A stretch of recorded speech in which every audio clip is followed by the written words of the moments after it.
मैं एक बात बड़े स्पष्ट शब्दों में कह सकता हूं कि इस देश का जो नेतृत्व हमारे देश के ओजस्वी प्रधानमंत्री सम्मानीय नरेंद्र भाई मोदी और देश के ओजस्वी गृह मंत्री श्री अमित शाह जी जो कर रहे हैं, उससे बेहतर और श्रेष्ठ इस देश का नेतृत्व नहीं हो सकता।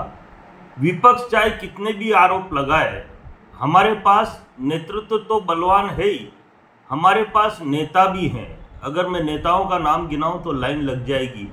वर्तमान में हमारे प्रदेश के अध्यक्ष सम्मान्य सीपी जोशी साहब, प्रतिपक्ष के नेता राजेंद्र राठौड़ साहब और सम्मान्य गजेंद्र सिंह जी जो हमारे केंद्र के मंत्री हैं, सम्मान्य अर्जुन राम मेघवाल जी जो हमारे केंद्र में कानून मंत्री हैं। मतलब कुल मिला के हमारे पास नेताओं की कोई कमी नहीं। और जहां नीति का सवाल आता है, मैं एक बात पूरे विश्वास के साथ और छाती ठोक के कह सकता हूं कि हमारे देश का दुर्भाग्य है, और मैं ये कह सकता हूं कि राजस्थान का दुर्भाग्य है कि हमने राजस्थान के अंदर जब जब भारतीय जनता पार्टी का नेतृत्व राजस्थान की ओजस्वी मुख्यमंत्री श्रीमती वसुंधरा राजे सिंधिया ने किया, प्रत्यक्ष को प्रमाण की आवश्यकता नहीं है। उनका नेतृत्व इतना सख्त और तारीफे काबिल था कि उनके कार्यकाल में कहीं विरोध देखने के लिए मैं ये कह सकता हूं कि 10 साल वो मुख्यमंत्री रहे। 10 साल ना तो किसी मंत्री ने उनका विरोध किया, ना ही किसी सांसद ने उनका विरोध किया, न किसी कार्यकर्ता ने उनका विरोध किया। और अधिकारियों में एक भय था कि अगर माननीय मुख्यमंत्री वसुंधरा राजे सिंधिया जी को मालूम पड़ गया, अगर काम नहीं किया तो उसके परिणाम बुरे होंगे। तो कांग्रेस का ये आरोप न नेता है, न नीति है, न नेतृत्व है, ये पूरी तरह से बेबुनियादी और निराधार है। और मैं एक बात और पूरे विश्वास के साथ कह सकता हूं कि आने वाले समय में 25 सालों तक हमारे देश के यशस्वी प्रधानमंत्री नरेंद्र भाई मोदी और सम्मानीय अमित शाह जी का राज देश के अंदर कोई दुनिया की ताकत नहीं हिला सकती। उन्होंने जो देश को दिया है, जो देश को मान और सम्मान मिला है, वो आज तक किसी ने कल्पना नहीं की। G20 देशों के प्रधानमंत्रियों ने जिस तरह से हमारे देश के प्रधानमंत्री के पांव तक छूकर आशीर्वाद लिया, ये देश में पहली बार देखने को मिला। और अगर मैं बात करूं यूक्रेन और रूस के युद्ध की, इस ट्राइबल बेल्ट एरिया से हजारों की संख्या में बच्चे यूक्रेन में पढ़ते थे, और जब उनके माँ बाप बड़े चिंतित थे, जब युद्ध चाल प्रारंभ हो गया था और वो दुआएं कर रहे थे भगवान से कि हमारे बच्चे सुरक्षित आए। क्योंकि इस पूरी घटना में मैं बच्चों के माता पिता और बच्चों से मोबाइल से जुड़ा हुआ था। उनका दुख दर्द इंसान देख नहीं सकता। और हमारे देश के यशस्वी गृह मंत्री और सम्मानीय नरेंद्र भाई मोदी ने इसका जिस तरह से सामना किया, देश का जिस तरह से मान और सम्मान बढ़ाया, इसके लिए कहने के लिए कोई शब्द नहीं। 40,000 जो हमारे बच्चे हिंदुस्तान के यूक्रेन में पढ़ते थे, सारे बच्चे सुरक्षित लाकर अपने घरों पर उनके माता पिता के पास पहुंचाने की ताकत और ऊर्जा किसी के पास थी, तो इस देश के प्रधानमंत्री और देश के गृह मंत्री ने यह साबित करके दिखाया। अनेकों प्रकार के काम, पहले चीन और पाकिस्तान हमें रोज डराता था। क्या आपने चीन और पाकिस्तान को कभी भारत को डराते हुए अब देखा? मोदी जी के आने के बाद मोदी जी ने एक ही बात कही कि आप हमारे एक सैनिक मारोगे, हम तुम्हारे 10 सैनिकों को मारेंगे।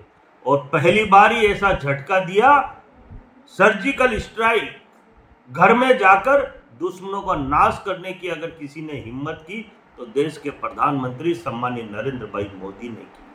आतंकवाद का बोलबाला, पूरे देश में आतंकवाद छाया हुआ था, लोग भयभीत थे, घर से बाहर नहीं निकलते थे, और यहां तक कि लोग तीर्थों पे जाने से डरते थे।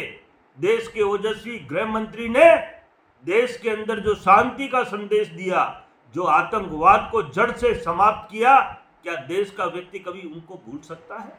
कभी नहीं।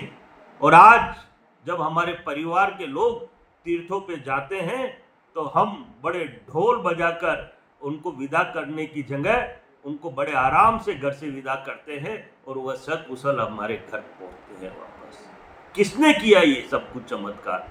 हमारे राम मंदिर, जिसको 500 साल से देश का हर एक व्यक्ति, हमारे बुजुर्ग जो राम मंदिर को बनते हुए देखने का एक सपना देखते थे, वो सपना उनका पूरा नहीं हुआ। लेकिन हाँ, आज उनकी पीढ़ियां ये देख रही है कि राम मंदिर, भव्य राम मंदिर बनकर तैयार हो गया। और ऐसा राम मंदिर जिसमें साक्षात्कार भगवान राम बैठे हैं, ये काम अगर किसी ने किया तो हमारे देश के प्रधानमंत्री सम्मानीय नरेंद्र भाई मोदी ने किया।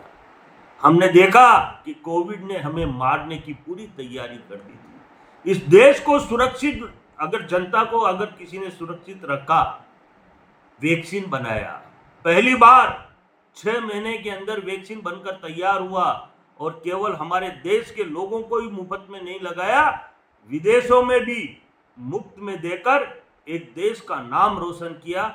ये काम हमारे वैज्ञानिकों के माध्यम से हुआ। और अभी हमने लेटेस्ट देखा था कि चांद पर झंडा फहराने की ताकत किसी ने देश में दिखाई तो नरेंद्र भाई मोदी ने दिखाई। सारा देश इस बात को लोहा मानता है।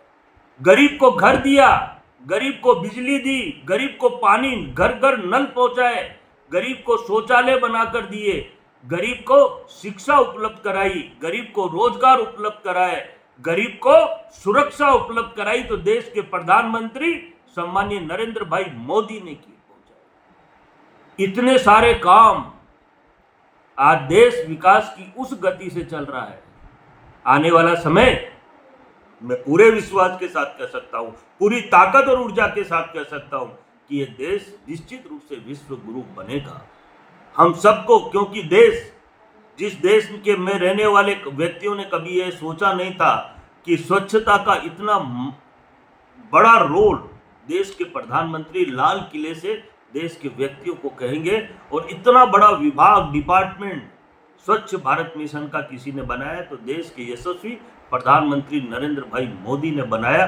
और आज पूरे देश के लिए प्रेरणादायक हो गया। देश के अंदर चारों तरफ नेशनल हाईवे, 4 लाइन, 6 लाइन और तो और वंदे मातरम ट्रेन को भी चलाकर लोगों को जो सुविधाएं उपलब्ध कराई, वो कोई नहीं कर सकता, वो देश का यशस्वी प्रधानमंत्री सम्मानीय नरेंद्र भाई मोदी कर सकते हैं। मैं निश्चित रूप से एक बात पूरे विश्वास के साथ कर सकता हूं, पिछले रात में हमने देखा था तारों में करंट नहीं, नलों में पानी नहीं, ऑफिसों में बाबू नहीं, कलेक्टरों में अधिकारी नहीं, लेकिन ये सब कुछ समस्याओं का समाधान अगर कोई कर सकता है तो भारतीय जनता पार्टी कर सकती है। इसलिए आप अपना अमूल्य वोट भारतीय जनता पार्टी को देकर देश को सुरक्षित बनाए, देश को समृद्ध और मजबूत बनाए, देश को विश्व गुरु बनाने के लिए अपने मत का उपयोग करें।